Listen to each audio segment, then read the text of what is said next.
Meu nome é Mauro, eu faço parte da diretoria da ASA.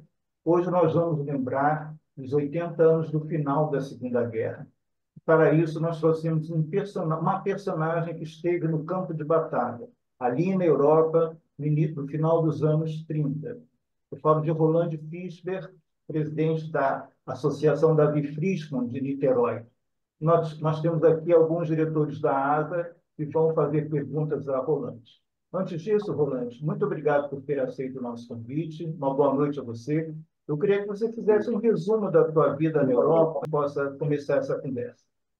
Eu agradeço muito o convite. É sempre uma honra estar fazendo algum trabalho junto com a ASA, a Sociedade Co-Irmã da ADAF, né, da Associação Davi Frischmann.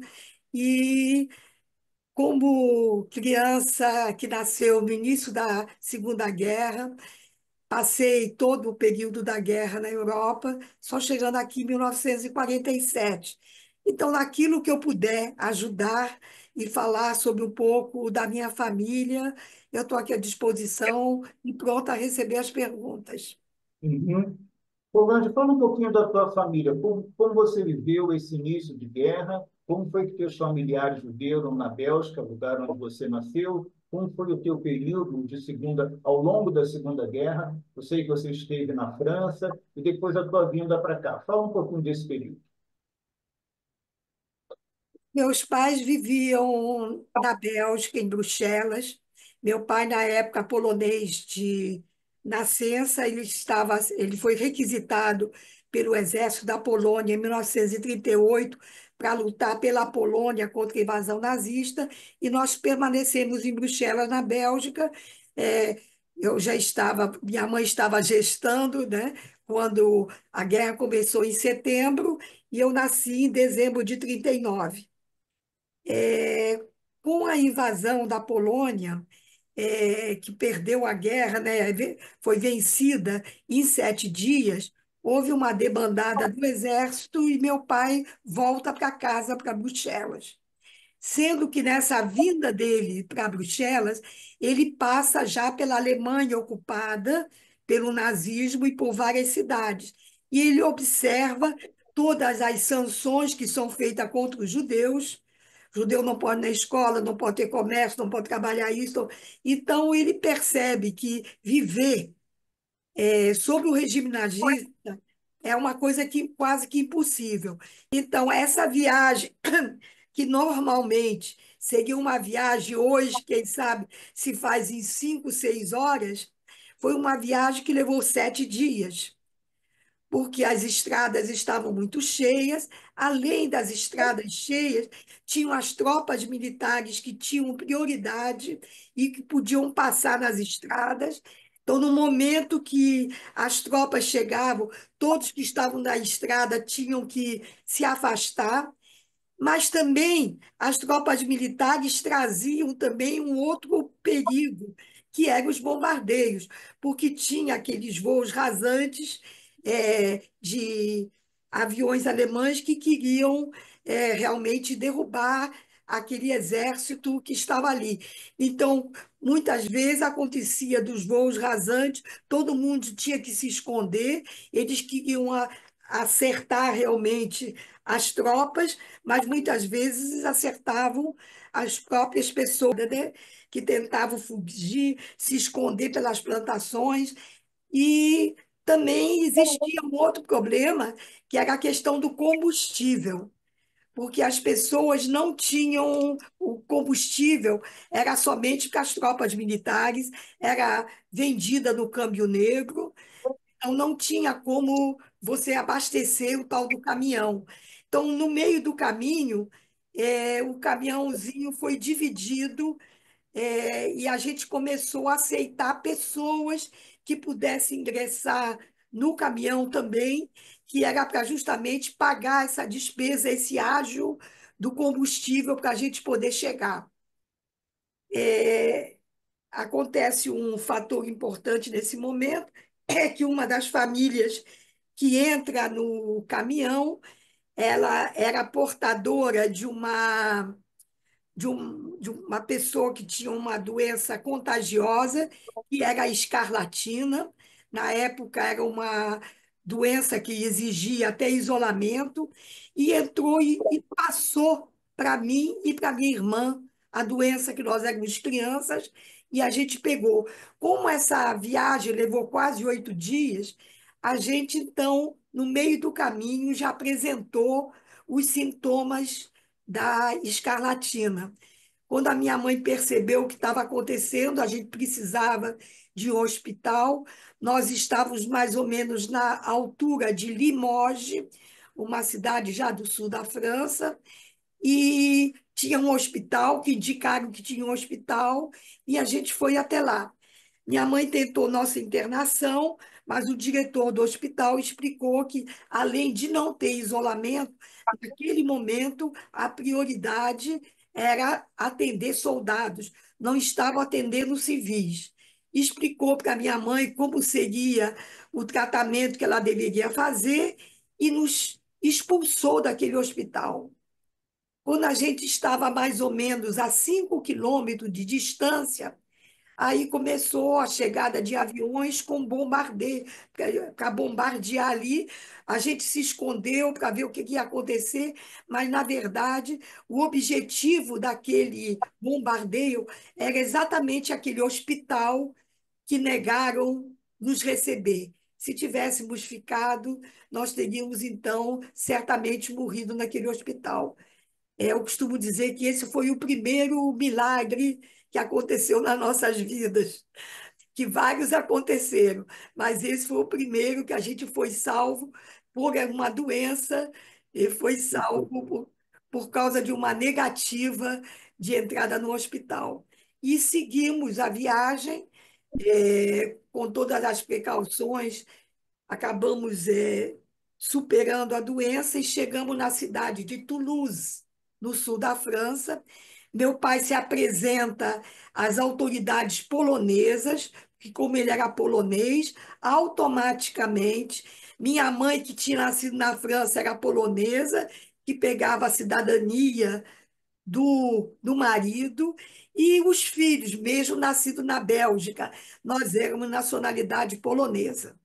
Então, ele se apresenta às autoridades polonesas que nos distribuiriam em campos de refugiados no sul da França.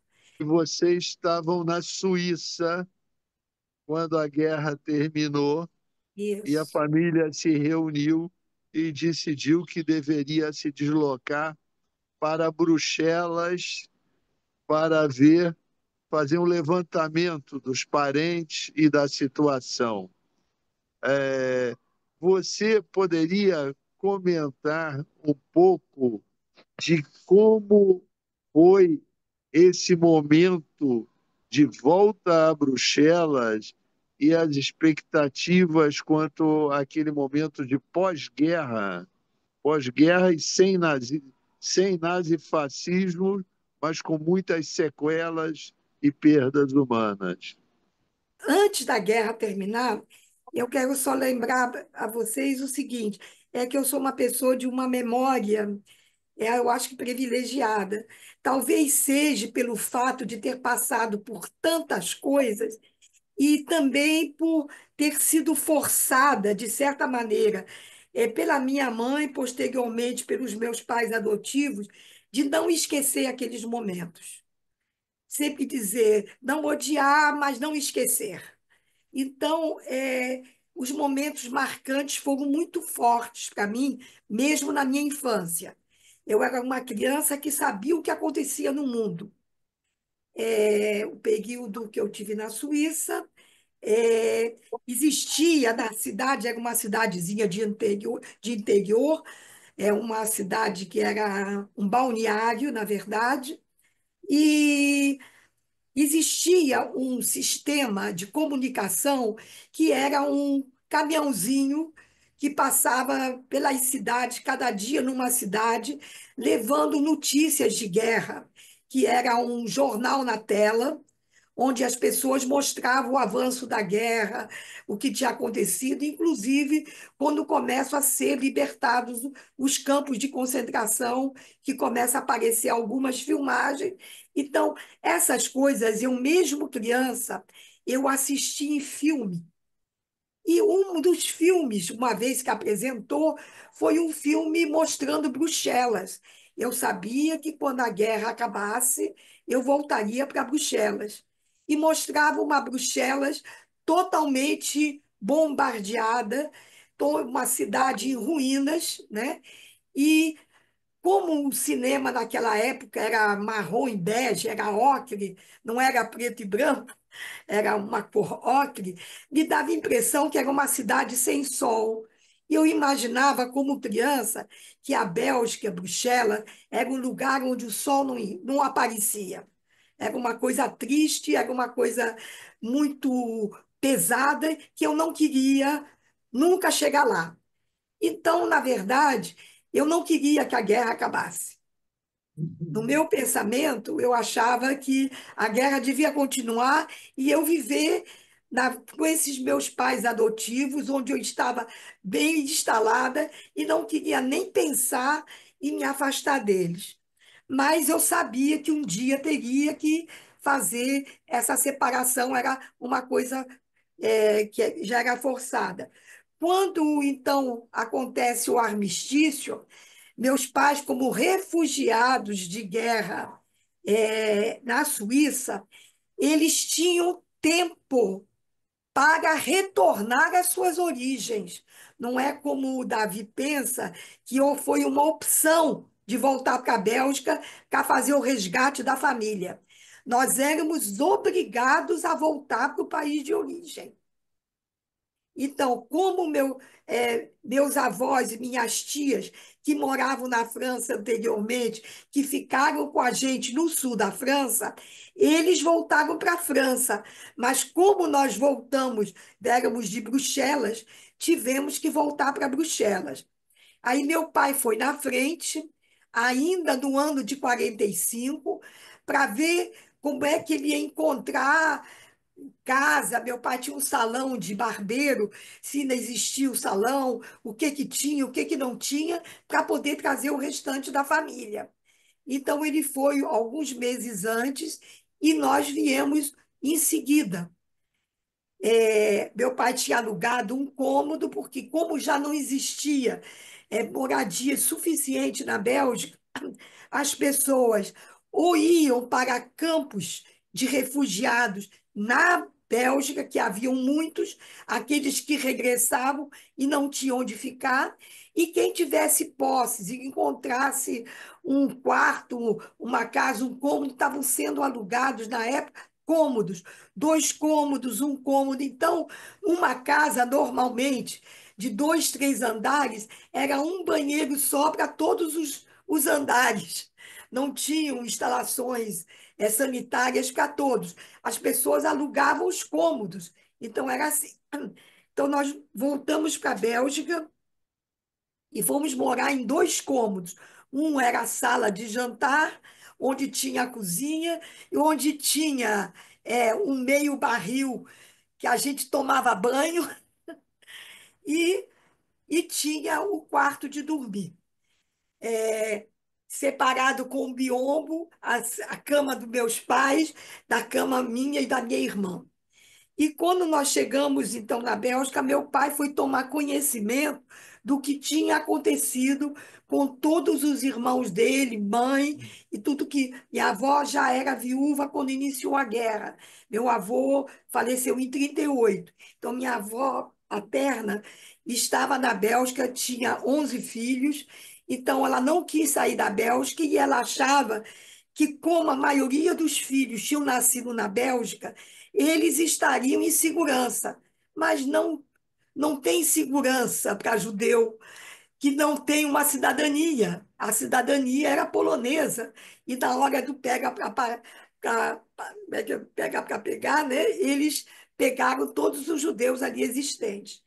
E a minha avó foi pega dentro de casa com o filho, num dia da Gestapo cercar o quarteirão que ela estava, denunciadas por vizinhos que tinham interesse de ficar com a casa dela, que eles denunciavam por causa de moradia, e ela então ela foi levada para Malines, que era um campo de triagem, e depois levada para Auschwitz com Albert, o filho dela, onde soubemos depois, fazendo todas essas pesquisas, que ela faleceu ao chegar, foi selecionada para a Câmara de Gás.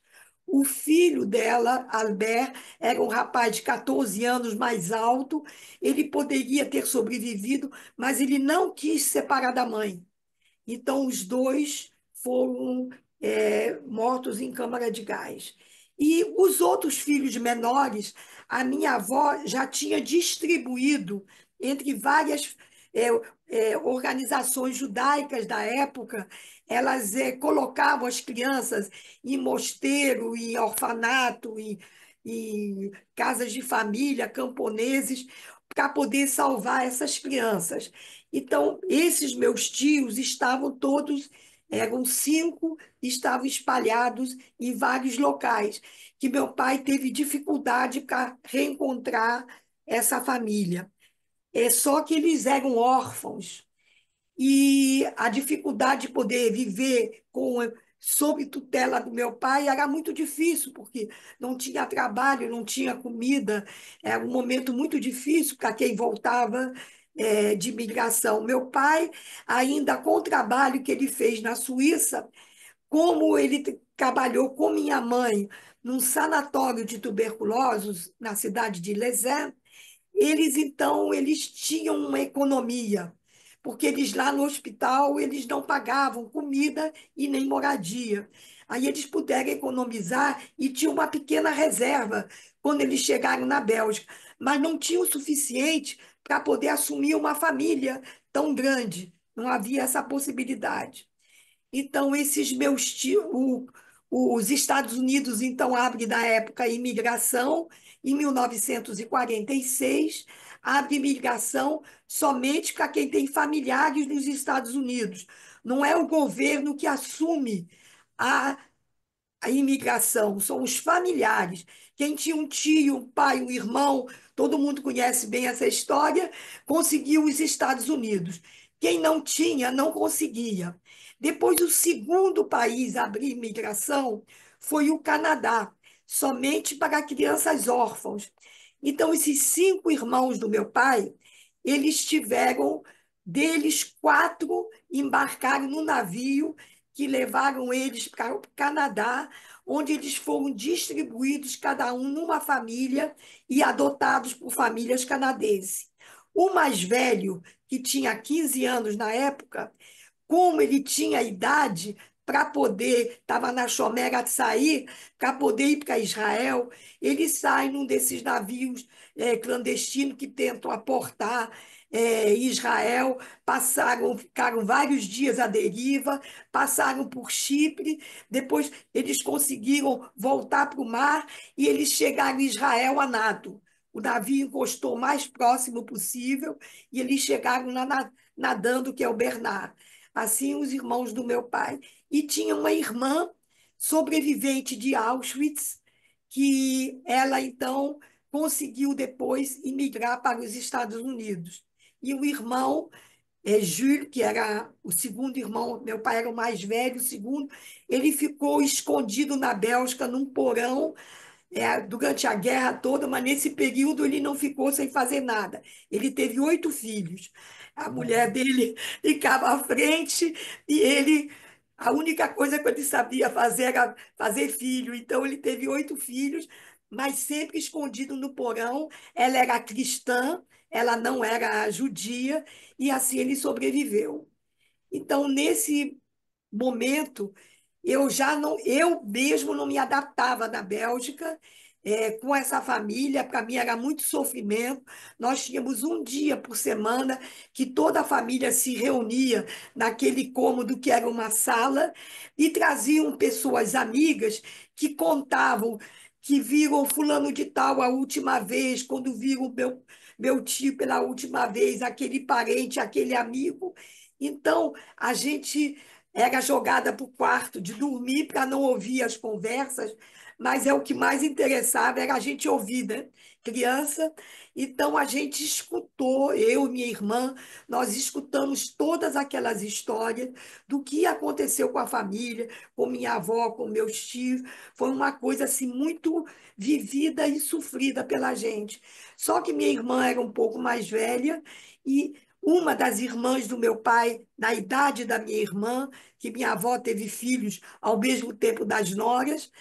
Então, tinha uma tia que ela hoje mora no Canadá, ela é palestrante como eu, escreveu um livro e fala sobre o Holocausto, e ela é presidente da Associação dos Órfãos de Guerras que foram para o Canadá. Então, ela sabe o nome de todas aquelas 300, que na verdade foram 1.300 crianças que foram adotadas. E ela tem, então, esse cadastro de todos, porque ela é presidente dessa instituição. Então, eu quero dizer que a família, embora tenha sido separada, depois de 18 anos, já separados, meu pai conseguiu saber onde estava cada um dos membros da família e a gente reatou, então, o convívio com a família que temos hoje, até hoje. Eu ainda tenho no Canadá, tinha até esse mês de outubro do ano passado, 4 irmãos do meu pai no Canadá, hoje são 3 que vivem lá e a gente, hoje mesmo, eu já conversei com eles. Então, é mais ou menos isso, só para o Davi saber, Davi. E que aí meus pais resolveram imigrar para o Brasil no final de 1946. Na Bélgica, estava passando um filme de Carmen Miranda, Meus Amores no Rio, e mostrava o Rio de Janeiro. E após a passagem desse navio, havia uma mensagem do governo brasileiro, era o governo Dutra na época, dizendo: o Brasil aceita imigrantes. Posteriormente, fiquei sabendo que esta mesma mensagem, esse filme, foram passados em vários campos de refugiados para oferecer o espaço do Brasil para imigrarem. Mas isso fui saber muitos anos depois, na pesquisa que eu fiz. Então, meus pais vieram para o Rio de Janeiro a partir do momento dessa mensagem do governo Dutra.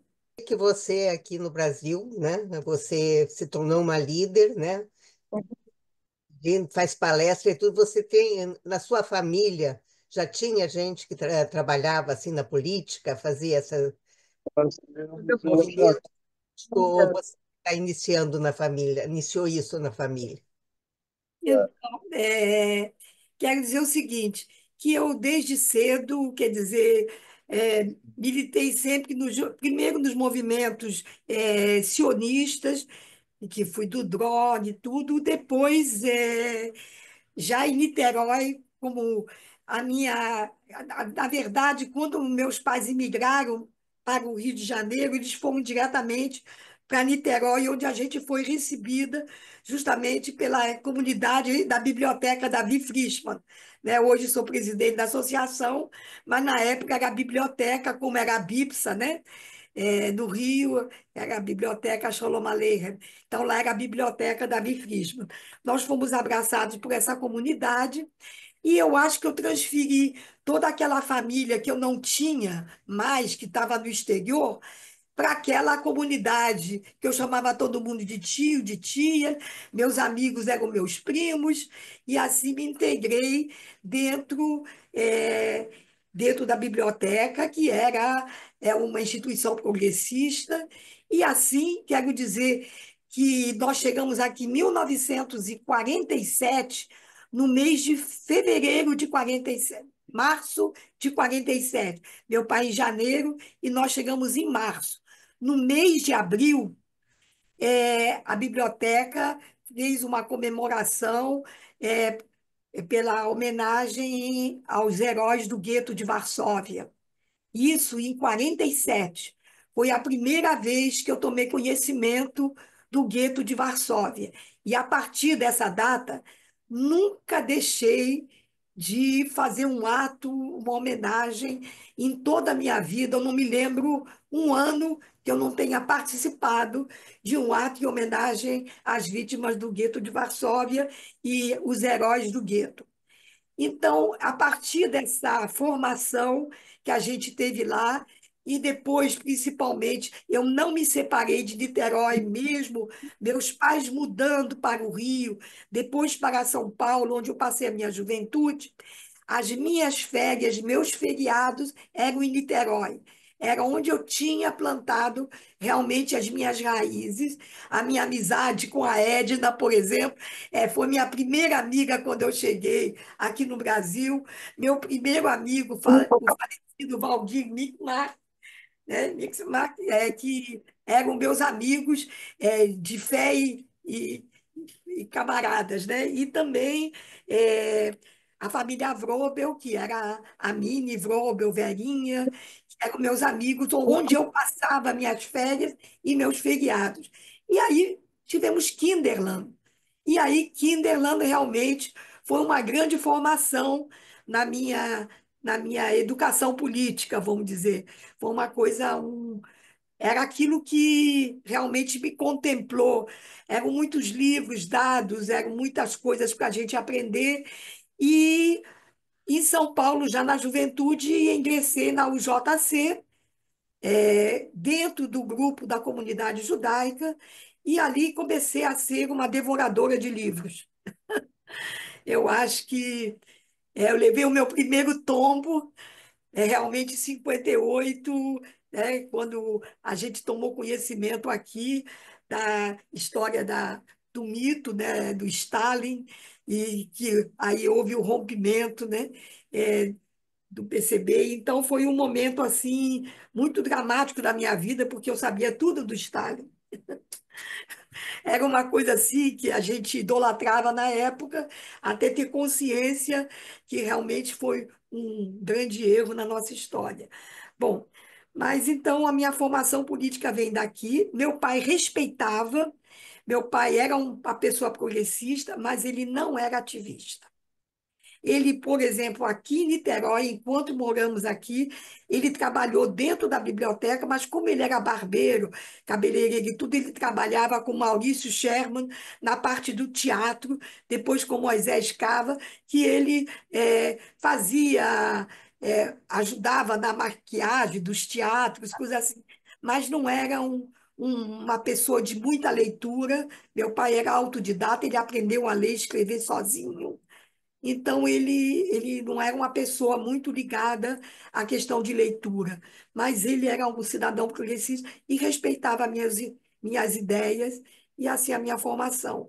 Foi assim que eu comecei a minha vida política em São Paulo. Eu queria aproveitar o momento para ouvir um pouco sobre o período em que as coisas mudam na França, né? Você devia ter menos de 3 anos, mas alguma hora até aquela França semi-autônoma, né, passa a ser ocupada, né? E imagino que isso tenha Eu mudado posso, as coisas. eu vou falar sobre isso. Então, vou dizer uma coisa. A partir da nossa chegada em Toulouse, a gente foi encaminhado para não sei se é cantão, se é uma região chamada Saint-Gaudens. É perto lá dos Pigneus, quer dizer, do outro lado era a Espanha, subindo as montanhas, de um lado era a França, do outro lado era...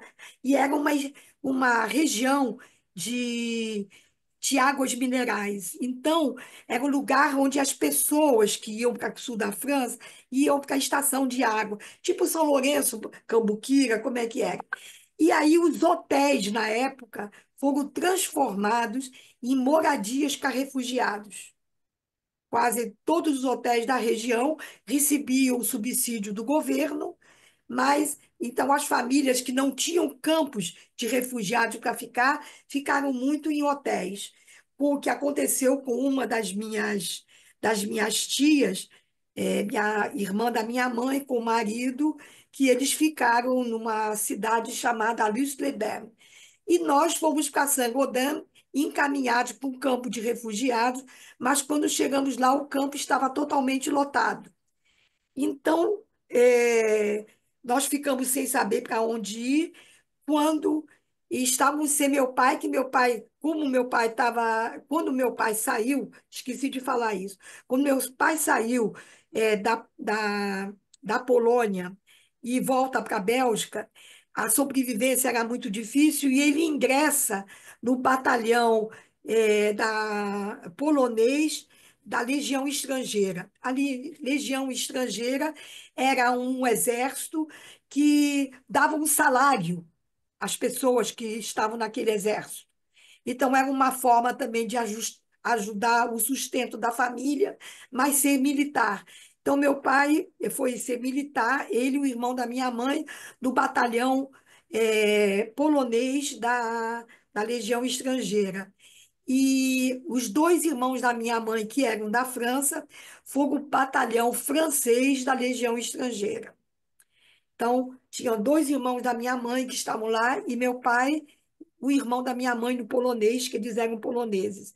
Então, eles foram designados para lá na frente. Meu pai já tinha organizado isso. Nós vamos na frente e depois a gente se encontra lá. Então, meu pai foi, pediu para ser designado para a região do sul da França, e ele foi para lá.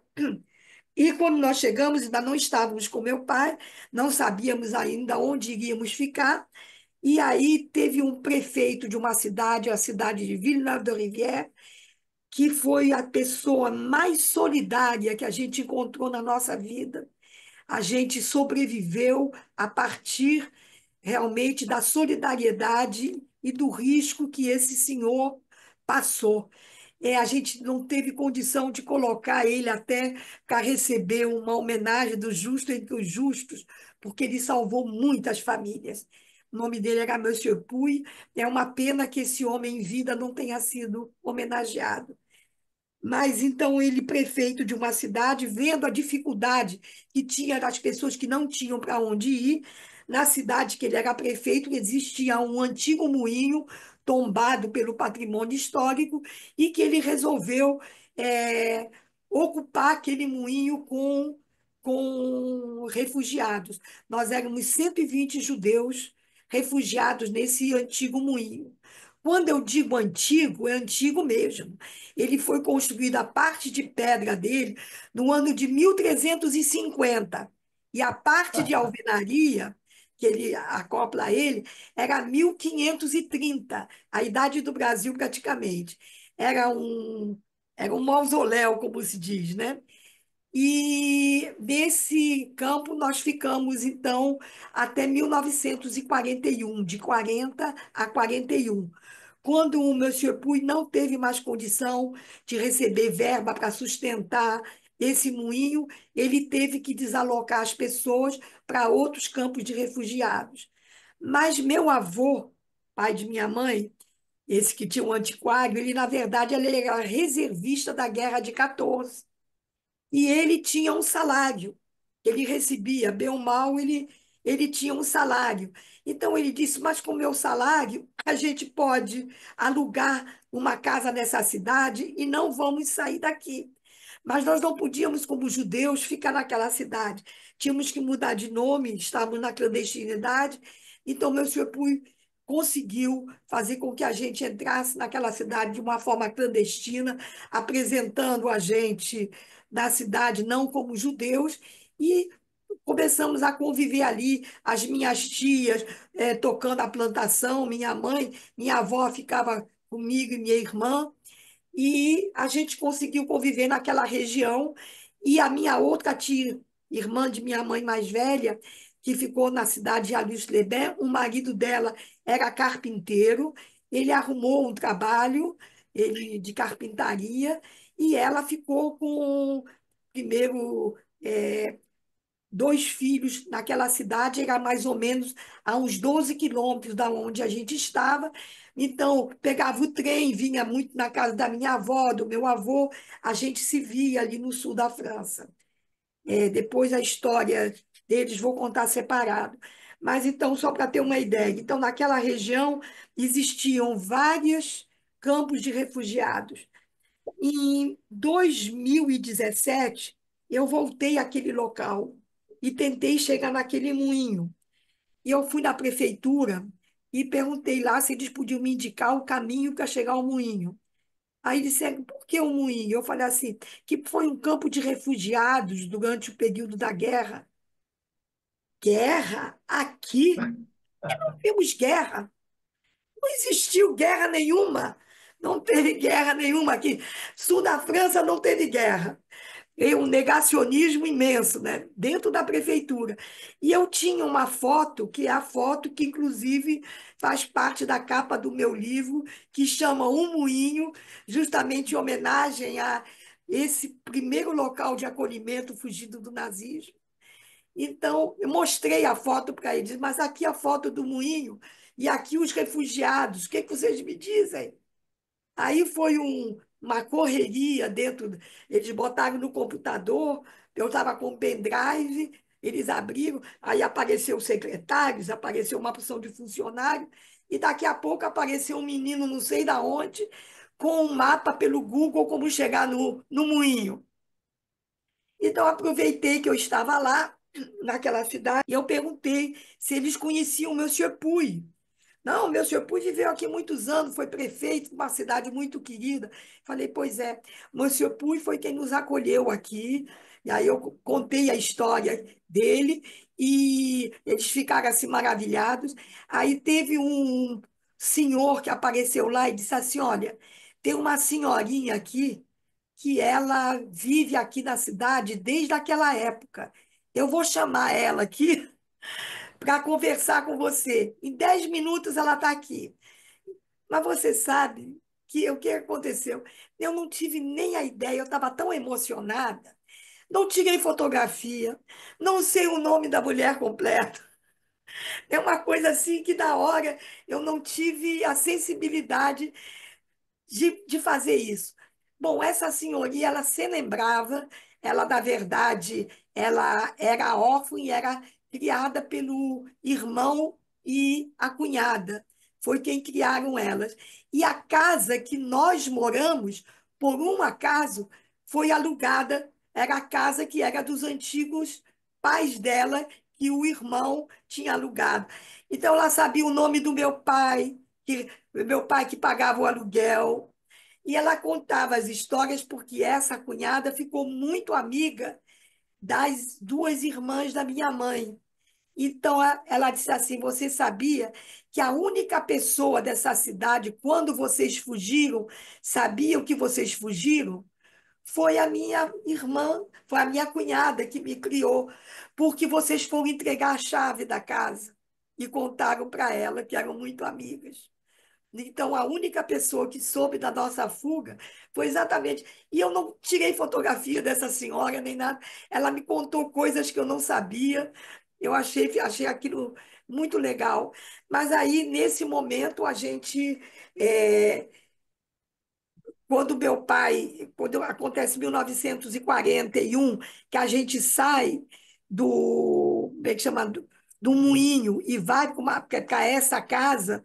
A gente ainda fica nessa casa há mais de um ano, e em 42, então, acaba o acordo, todos os acordos, que nenhum foi cumprido pelo Hitler, né?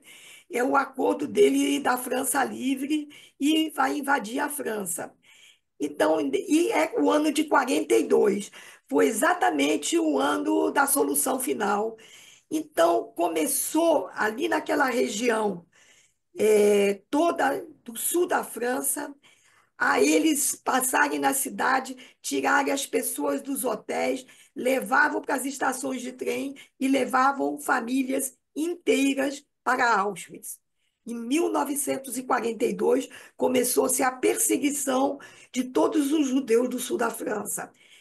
E era um ponto de fuga de intelectuais que iam para fora, né? Pessoas que se escondiam naquela região, esperando um visto, uma oportunidade, navios que levariam na clandestinidade para os Estados Unidos, para a Inglaterra.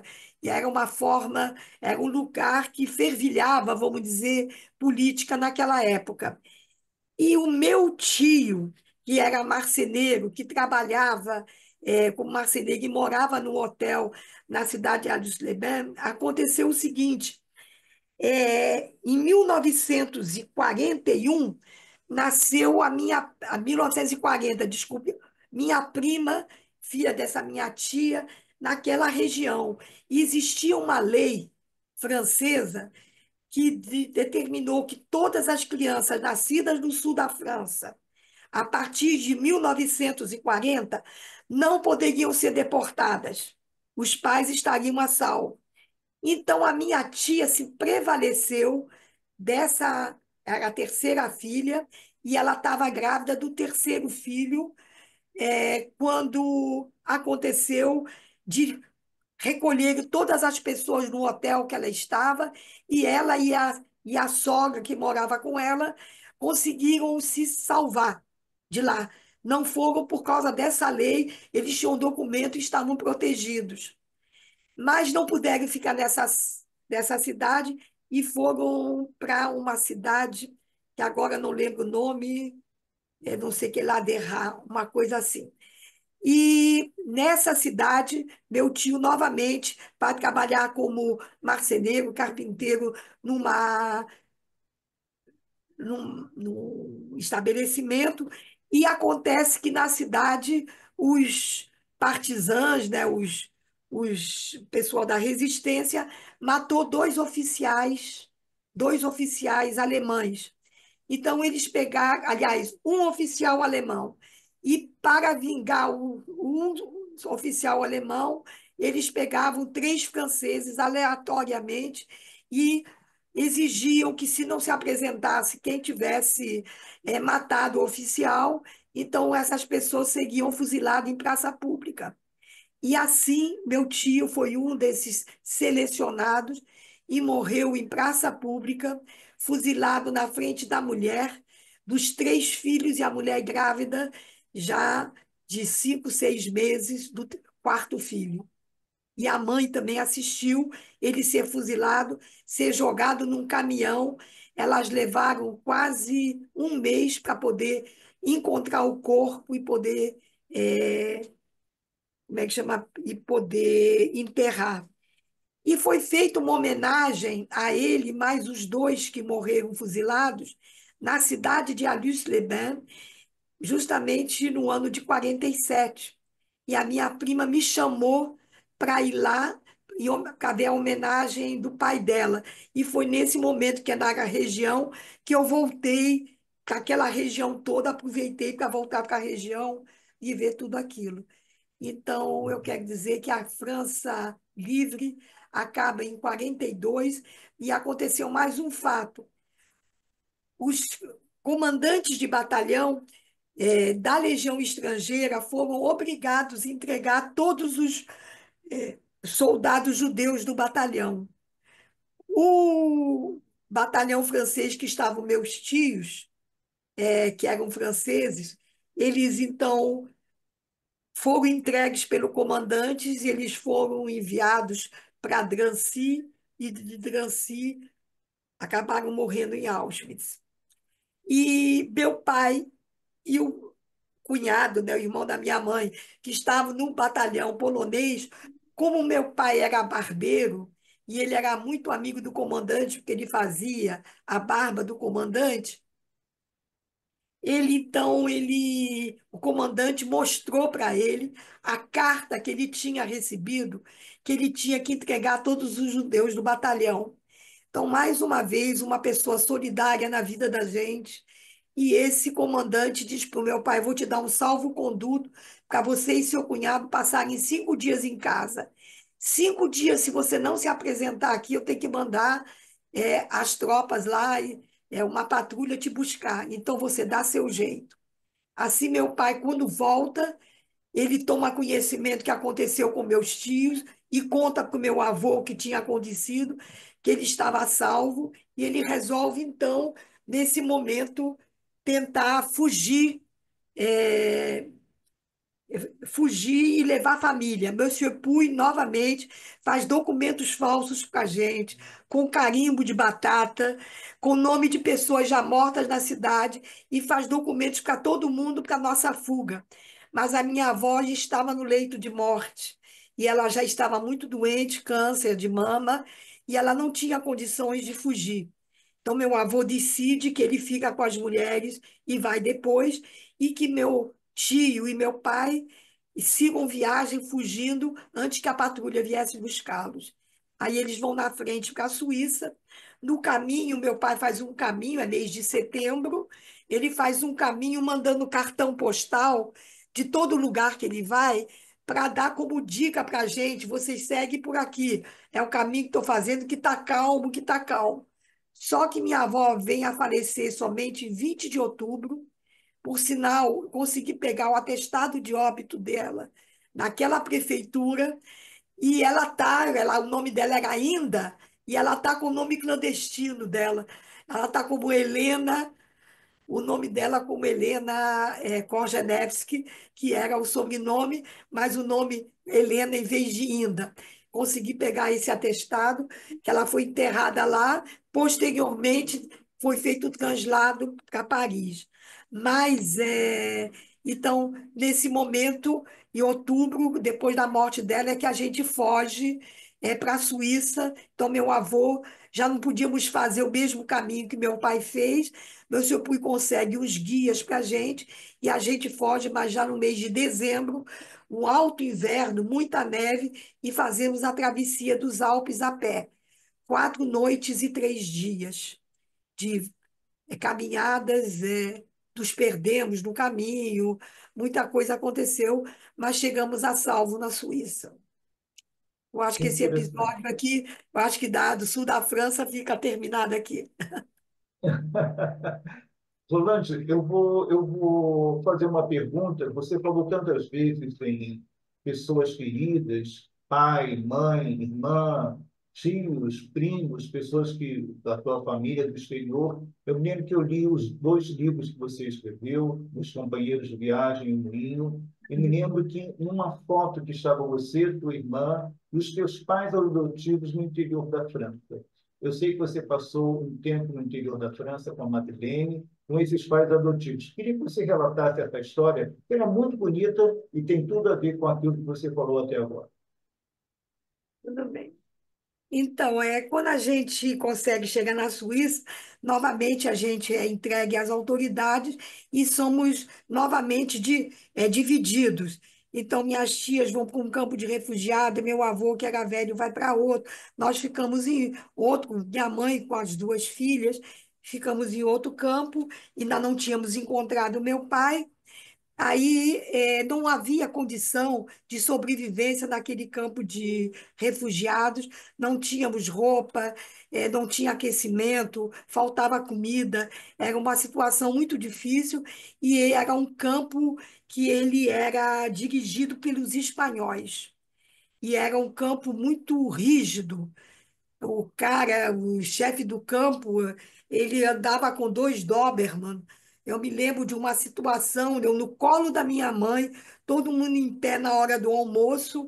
é, Eles tinham encontrado um papel de chocolate, alguém tinha comido um chocolate ali no campo, jogado no chão, e o cachorro Doberman estava assim, cheirando pessoa por pessoa para identificar quem é que tinha comido aquele chocolate. Quer dizer, uma lembrança que eu tinha do colo da minha mãe. Tinha 2 anos e meio, 2 anos e pouco, quando eu me lembro dessa cena. Era um campo horrível, e nisso a Cruz Vermelha aparece, e a Cruz Vermelha ela passa, então, a tentar convencer os pais das crianças, das mães, de colocarem famílias voluntárias suíças, que elas, muitas voluntárias, muitas recebendo até um dinheiro para fazer isso, elas ficarem com as crianças para que os pais pudessem trabalhar. Que os pais refugiados em campos não resolviam, mas podiam ter um trabalho, alguma coisa, mas não teriam condições com os filhos. Então, famílias se solidarizaram e elas pegaram essas crianças. Então, a minha mãe, a primeira criança que a minha mãe manda é primeiramente a minha irmã e depois vou eu. Mas então eu sou adotada então por uma família que na verdade queria uma criança órfã e eu chego lá com pai e mãe, mas foi assim um amor à primeira vista, eles não tinham filhos, me apaixono por ele e eles por mim e passo a viver então com esta família que eu chamava ela de Mami e meu papi, que era mãe e pai, de uma forma carinhosa, como os suíços franceses fazem. Então, a minha mãe e meu pai eram mãe e pai, e eles eram mami e papi. Era mais ou menos isso. Eu via de vez em quando meus pais, que eles tentavam reunir a família, assim, de 4 em 5 meses, ia buscar minha irmã, ia me buscar, a gente ficava em algum local junto, normalmente numa pensãozinha em Lausanne, que a gente ficava sempre. Então, eu sabia que eu tinha pai e mãe, mas eles eram uma coisa muito remota para mim, né?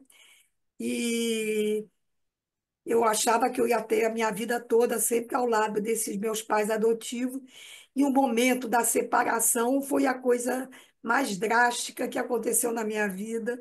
Eu foi assim um sentimento de perda muito grande que eu carreguei essa sequela por muitos e muitos anos.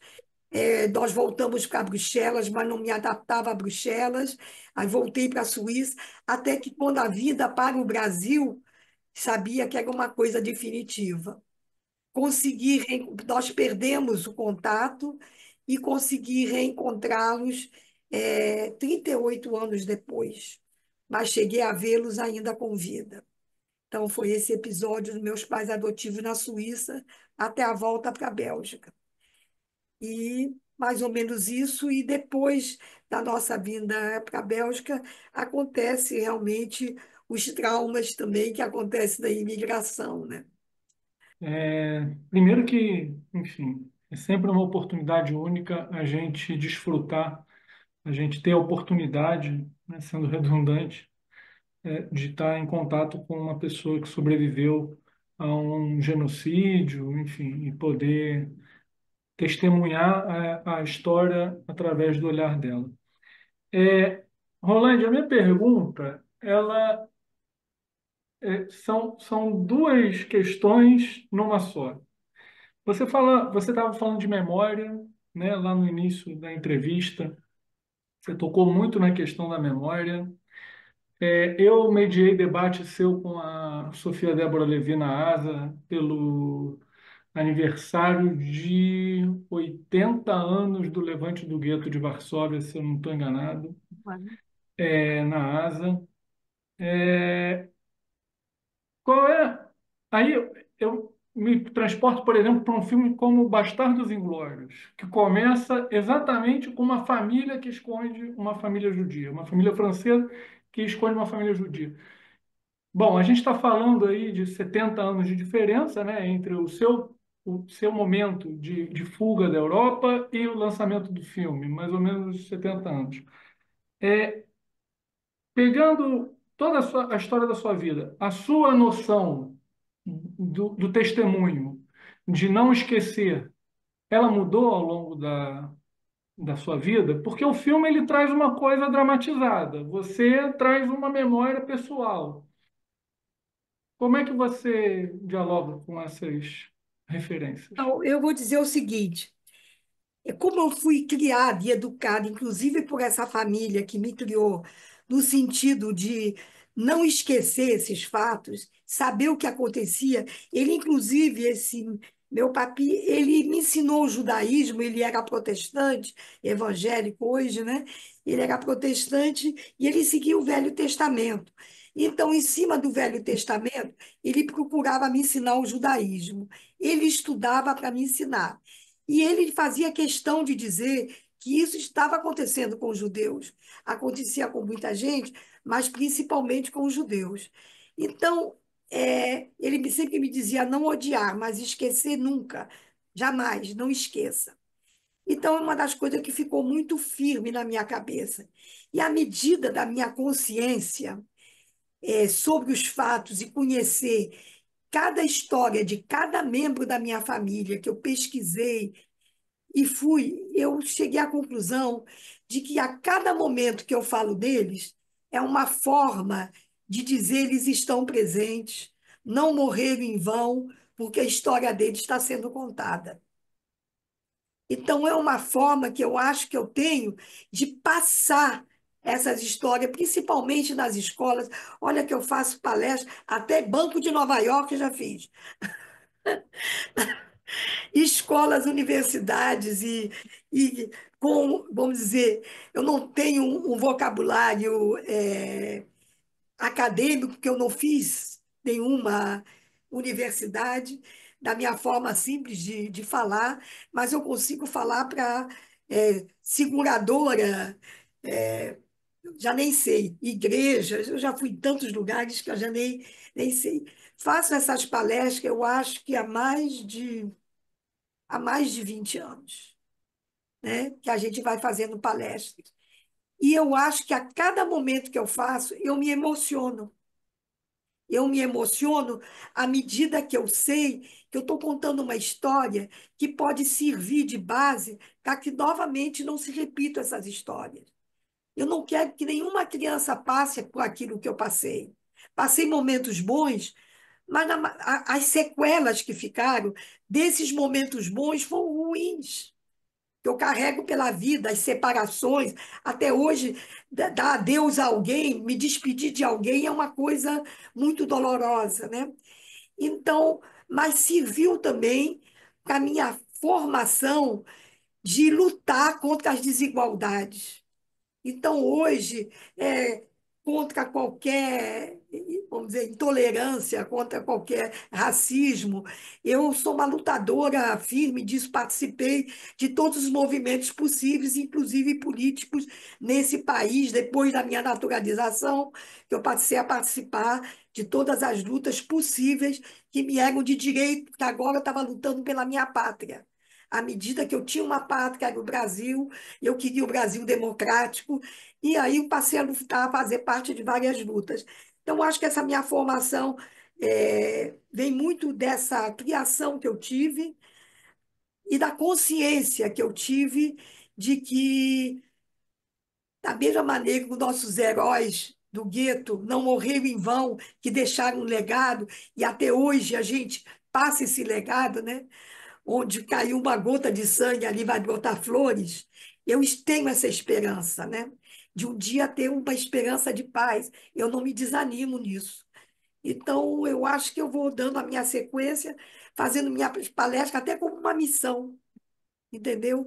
Eu acho que eu, de qualquer maneira, eu consigo. Essa semana eu tive a grata satisfação, por exemplo, de saber que eu fiz viajei, eu tive esse período, 7 palestras que eu fiz do dia 31 para hoje, eu fiz 7 palestras, sendo uma online. Hoje seria essa entrevista a 8ª. Mas eu quero dizer o seguinte, que eu fiquei satisfeita que vai ter uma palestra agora que eu não iria participar, e os alunos e os professores da escola pediram que eu voltasse e participasse, porque gostaram da minha participação. Então, eu vejo que eu consegui trazer alguma coisa. Outra coisa também que me dá uma satisfação muito grande é que o Museu Judaico tem aquele projeto de escrever uma carta para um sobrevivente. E todo ano faz a entrega de 10 melhores trabalhos. E eu fico surpreendida que, na maioria das vezes, as crianças que apresentam o melhor trabalho foi justamente das minhas palestras. Então, uma grande satisfação que eu tenho também nisso, entendeu? Eu acho que é uma coisa que me dá um enorme prazer de continuar fazendo.